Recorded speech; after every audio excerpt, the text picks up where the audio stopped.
everybody, it is Hito Capote, and we're back with another deck profile for Yu-Gi-Oh! And it's one that I'm actually pretty excited about because it's a really cool deck, and I think it's just it's a good deck. It's a good deck. It does stuff. It unfortunately I think it is outclassed by a lot of the stuff that's coming out today. Just mainly the Shizu tier stuff. The Shizu stuff is insane, and anything that plays it is going to be better than most things just because of how oppressive it can be to just get rid of a bunch of stuff from your opponent's deck while plussing yourself at the same time.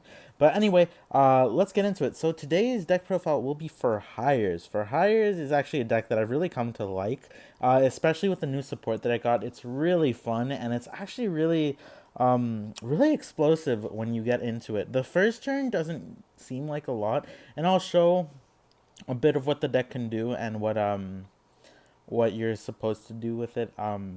In later videos, I'm gonna do a sort of gameplay. Oh dang, my sleeves are dirty.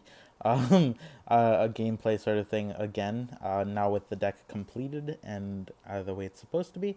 But anyway, let's get into it. So first, I'm going to go into like what the cards do.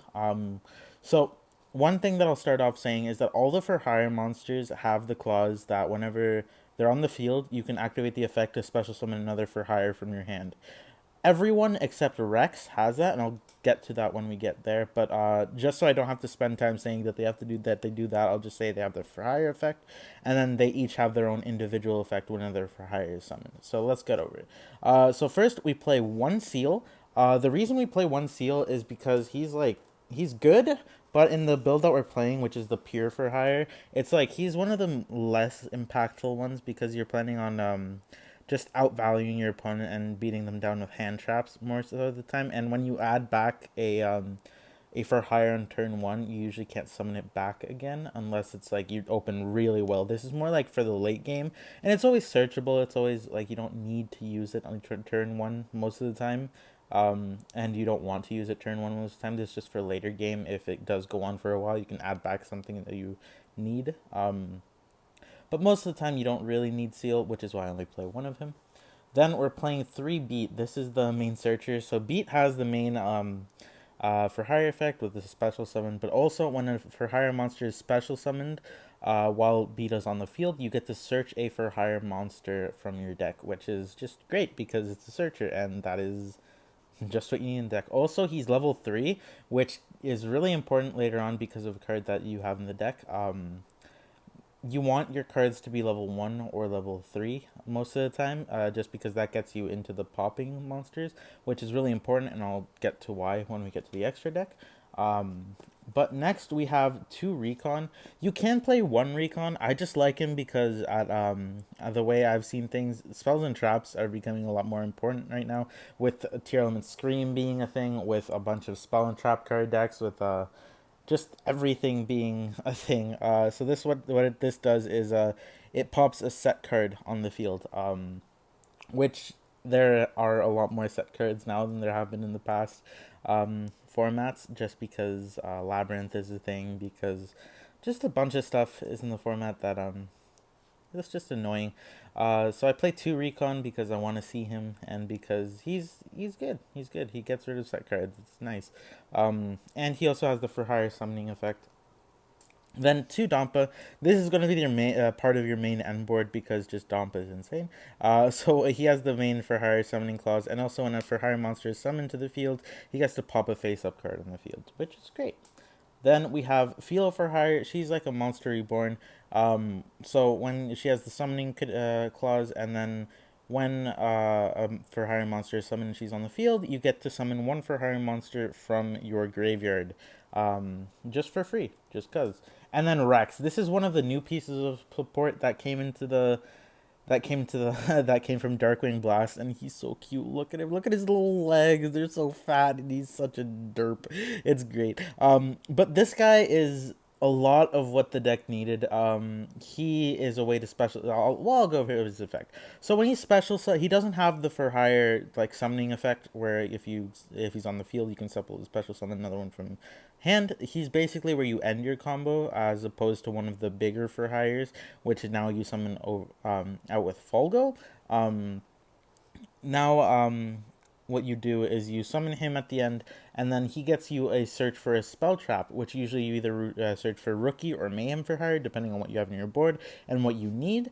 And then when he's in the graveyard, you can quick effect banish this card and summon one for hire monster from your graveyard, which is crazy because that's exactly what you needed as a quick effect, by the way.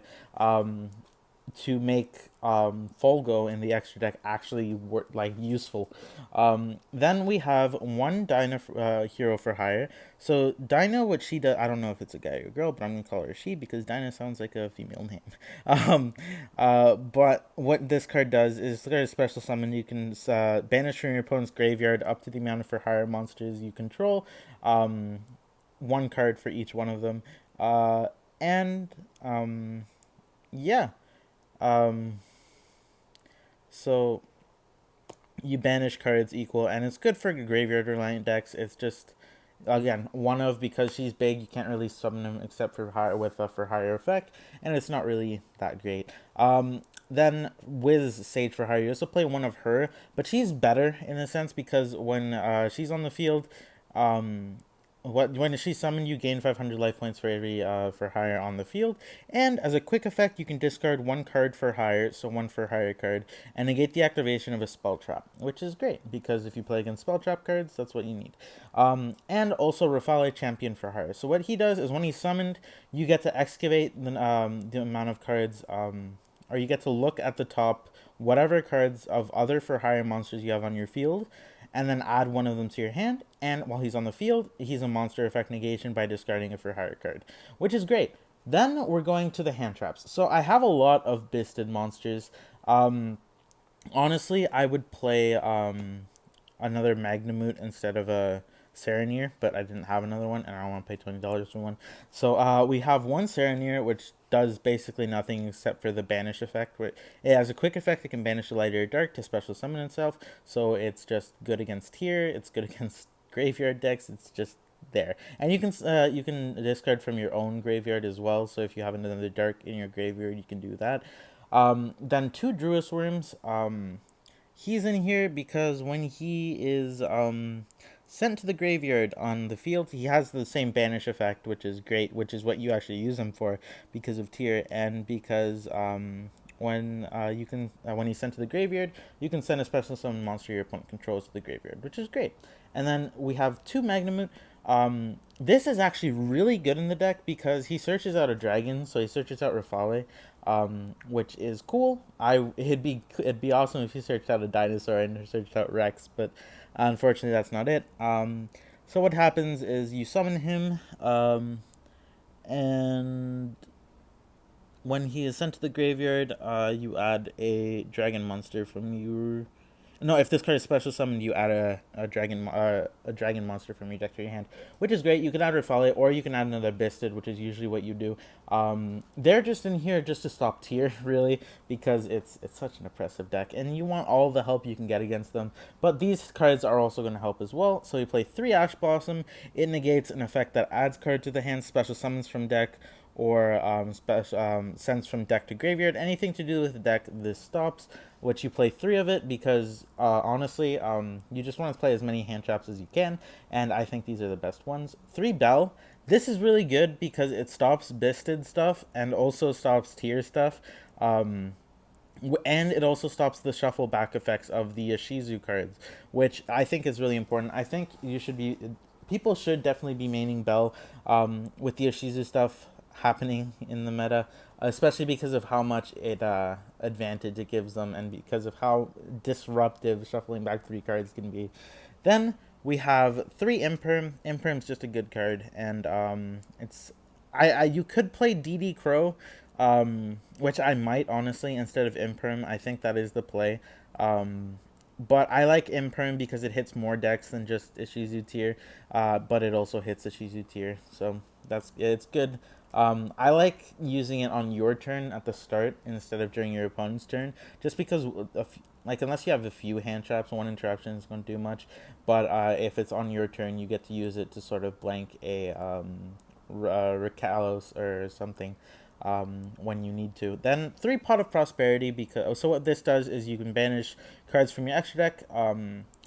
from either 3 or 6, and then excavate that many cards and choose one of them to add to your hand. But you can't add cards for the rest of the turn, and all battle damage is halved. Usually you're using this on turn 1, and if you're not, then it's just getting you to cards that you need.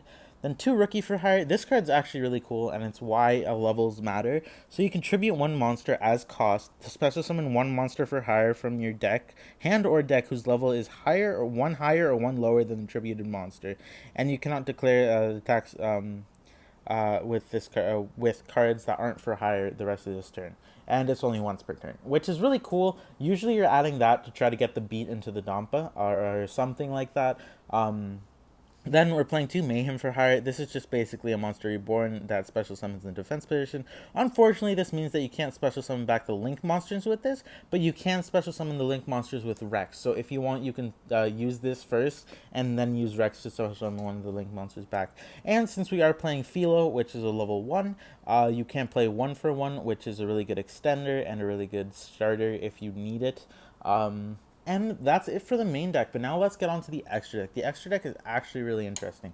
So first, we're going to play 1 copy of Sprite Elf. What this does is you can only make it using a level 2, which you usually have, because of either Dampa, Rex, or a lot of cards that are level 2 in the deck. And what it does is it summons back a level 2, which is a lot of the time what you need. And you can make it with a link to, which is either Donner, IP, just a bunch of stuff, and it's just a really useful card. It's just a good card all around.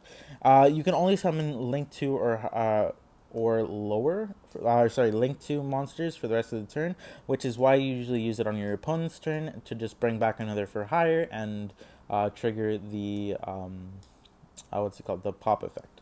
Then 1 IP Masquerena, because IP Masquerena is insane. You can summon a lot of monsters, so you have 1 Appaloosa. Appaloosa just does wonders in this deck, and you can extend past it really easily. So you can usually get Appaloosa and then keep going. Then 1 Amway Phoenix to deal with back row, 1 Access Code Talker because it's easy to go into Access Code Talker, and why wouldn't you? Then we have 2 Folgo Justice for Hire. So I will read this effect because I bet a lot of people don't know what the hell he does. So what he does is it cannot be used as link material, which is fine. You usually want to keep this card in the field, and if it's link summon, you can special summon a monster for hire from your deck into, with a different type than the monsters used for this. In defense position, and if the card is destroyed by a battle or card effect, you can draw 1 card, and if you control 3 or more monsters for hire with different names, including this card, you draw 2 more cards. Now, this is the like big thing about the deck. Before, you could barely ever get out Folgo and never have like two more monsters for hire on the field. But now with the new support, it's really easy to do it and then follow up in the next turn. So basically what you're planning to do is you're planning to just summon all the monsters for hire, get Folgo on the field, get a dump on the field, use the Rex effect to special summon back a monster, usually Donner, so you can go out on the next turn and blow your opponent away, and then have a whole bunch of hand traps in your hand, which just is really hard for a lot of decks to get over. Then we're playing 1 Linkuriboh. This is the reason that we're playing this is because a lot of people are using an Ibli lock.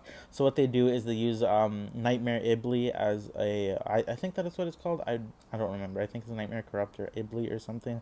Then they use that as link material, and it goes on your field, and it stops you from being able to special summon except link monsters. But they usually have a way to clear your normal summon, so you can only really link summon with that, and that's a big problem. So Linkuriboh is the way to out it because it uses 1 lower 4 lower Cyberus monster, which Ibli is. 1 Almirage because you usually want to get Rex on the graveyard, and if you do, it's good for you. So if you need to, you can get or maybe in just extension with Philo, you can just switch into Almirage and just go from there. 1 Nightmare Unicorn to shuffle things back. 1 Underworld Goddess of the Closed World because she's good at getting rid of threats, and you can summon a butt ton of monsters. 1 Ferrijit, Baron Blossom. It does come up sometimes, and you could to special summon from your hand. 1 Linkuriboh because we are playing a level 1. And 2 Donner for hire. This is one of the other really cool cards. you can so what it does is you can target one monster for your higher control and one monster your opponent controls, destroy them, so either pop itself or pop another monster. And you contribute one monster to special summon one monster for hire from your hand or graveyard with a different original name than the tributed monster. If you tribute a link monster, you can activate this to activate this effect. You can summon one more um, such monster, which is really cool because what I usually do at least is I just summon Donner, tribute it to summon back the other two that I used for its link material, just so I can have it later to summon off Rex and then use its effect on my next turn. Without having to make it, it's really useful and it's really good, and it does trigger the for hire effects because it's done in sequence and not at the same time, which is really cool. And that's it for the deck profile. I hope you guys enjoyed. If you did, please leave a like, maybe subscribe, and let me know what you think about for hires and the upcoming format. Not necessarily for hires and the upcoming format, just the upcoming format in general. I think it's going to be really interesting to see what decks come out. Ashizu Teir is going to dominate for sure, and it's scary that it is, but we'll have to see. And yeah, hope you guys enjoyed. I'll see you guys later.